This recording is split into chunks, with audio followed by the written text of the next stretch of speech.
हर खबर पर होगी आपकी पकड़। डाउनलोड कीजिए एबीपी लाइव ऐप। सीमांचल की बात होगी, आंध्र प्रदेश की बात हो गई, मिथिलांचल की बात हो गई, और अब जरा बात हो जाए मगध भोजपुर की। मगध यानी पट्टा, और वहां आरा भोजपुर से मेरे सहयोगी पंकज जुड़े हुए हैं।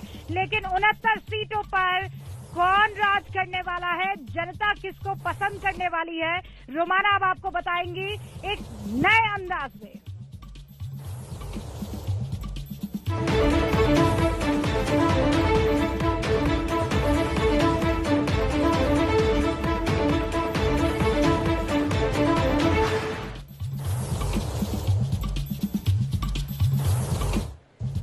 तो मगध भोजपुर 69 सीट यहां पर, ये गांधी मैदान। और अभी आपने जो देखा वो दरअसल दशहरे के मौके पर यहां पर रावण दहन का कार्यक्रम बड़े जोर शोर से हर बार मनाया जाता है। हालांकि इस बार कोरोना की वजह से इसके रंग फीके हैं, लेकिन इस गांधी मैदान में जहां सियासत के कई बदलाव, कई क्रांतियां देखने के लिए मिली हैं, इस बार 69 सीटों पर नीतीश प्लस के खाते में 44% वोट, लालू प्लस 33%, चिराग पासवान 4%, अन्य के खाते में 19% वोट परसेंट जाते हुए आप देख रहे हैं। और अगर इसे सीटों के हिसाब से तब्दील करके देखा जाए तो ये 69 सीटें किसके खाते में कितनी सीट, एनडीए कितनी सीटों पर बढ़त बना रहा है, महागठबंधन के खाते में कितनी सीट जा रही है, सीटों के लिहाज से ये बड़ा आंकड़ा अब आपके सामने है। ये देख सकते हैं आप, नीतीश प्लस एनडीए के खाते में 36 से 44 सीट जाती हुई नजर आ रही है 69 में से। महागठबंधन लालू प्लस के खाते में 23 से 30 सीटें जाती हुई नजर आ रही हैं। चिराग पासवान की पार्टी का खाता नहीं खुल रहा, अन्य के खाते में 2 से 3 सीट यहां पर जाते हुए नजर आ रही है। तो एनडीए मगध भोजपुर के इलाके में मजबूती से उभरता हुआ, हम सीधे आपको इन आंकड़ों को विश्लेषण के लिए लेकर चलते हैं शोभना के पास। बिल्कुल रोमाना, आपने मगध भोजपुर का आंकड़ा भी दर्शकों के सामने पेश कर दिया है, और अब मैं फटाफट क्या मायने हैं और अभी तक इस ओपिनियन पोल की क्या बड़ी बातें हैं वो समझा देती हूं। पटना गया वाले इलाके में भी एनडीए आगे दिखाई दे रही है। अब तक के चारों रीजन, चाहे हम सीमांचल की बात करें, चाहे मिथिलांचल की बात करें, आंध्र प्रदेश की बात करें, और अब मगध भोजपुर, हर जगह चारों रीजन से हमें एनडीए बढ़त बताती हुई दिख रही है।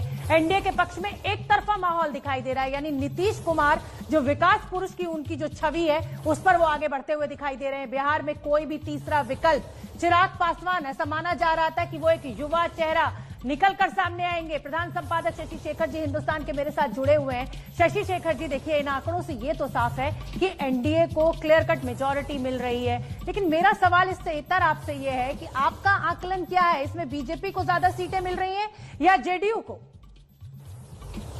देखिए, इस क्षेत्र की अगर मैं बात करूं और जो आप परिणाम दिखा रही हैं, जो आप नतीजे दिखा रही हैं सर्वे के, उसकी बात करूं तो 3 बातें बहुत साफ है। अब तक का सर्वे साफ बता रहा है एनडीए की बढ़त का मतलब है अति पिछड़े लामबंद हो रहे हैं, जितना एग्रेसिव महागठबंधन का वोटर हो रहा है उसको देखकर। इसी तरीके से ये जो मगध की जमीन है, ये दलित चेतना की भी जमीन है। सबसे बुरे, सबसे घृणित नरसंहार यहीं पर हुए हैं, और यहाँ पर एक दलित चेतना है, और उस दलित चेतना के साथ साथ ये हम की भी जमीन है। यहाँ पर बाजी यहीं से आते हैं, यहीं पर सर्वाधिक सीटों पर वो चुनाव लड़ रहे हैं। तो अगर यहाँ पर चिराग का कुछ असर कम दिखता है तो उसका लॉजिक बिल्कुल स्पष्ट है। यहाँ एक बात और साफ है कि बीजेपी की जमीन यहाँ पर ज्यादा स्ट्रांग है किसी और के मुकाबले, और प्रधानमंत्री ने जो चुनावी सभा की वहां गया पर, उसका असर मुझे सर्वे पर बिल्कुल स्पष्ट दिख रहा है। तो अगर अब तक के टेक अवे में करूं, अति पिछड़ों की एकता, महादलितों का एक तरफा जाना, और तीसरी बात, कहीं न कहीं जहां चिराग और एमवाई समीकरण या उनके आने की बात होती है तो उनके विरोधी वोट भी बहुत ज्यादा लामबंद हो जाते हैं, और तब संख्या बल में एनडीए आगे निकल जाता है। ठीक है, बद्रीनारायण जी, आपका रुख करना चाहूंगी मैं। ये जो बात शशि शेखर जी कह रहे हैं कि विरोधी वोट लामबंद हो रहा है और इसीलिए एनडीए की बढ़त, बिल्कुल सही कहा आपने। मैं आपके उस प्रश्न से बात शुरू करता हूं कि स्ट्राइक रेट जेडीयू की ज्यादा होगी कि बीजेपी की ज्यादा होगी इस पूरे क्षेत्र में।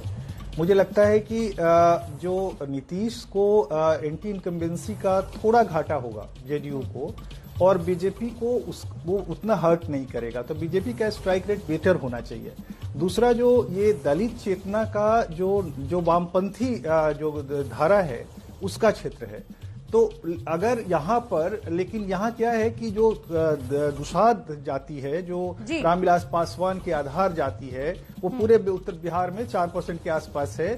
उसके अतिरिक्त जितने महादलित और जातियां हैं, हरिजन से लेकर जो हरिजन में आती हैं, उन सबका मोबिलाइजेशन अभी भी नीतीश के पक्ष में बड़ी तादाद में हो रहा है। ये आपका रिजल्ट बता के आंखों को अगर देखा जाए तो इससे लगता है। मैं रूबिका का अब रुख कर लेती हूँ। रूबिका, मृत्युंजय जी से पूछिए कि जो उनका विरोधी वोट है वो लामबंद हो रहा है, महादलित वोट जो है वो अभी भी नीतीश कुमार के पक्ष में ही जा रहा है।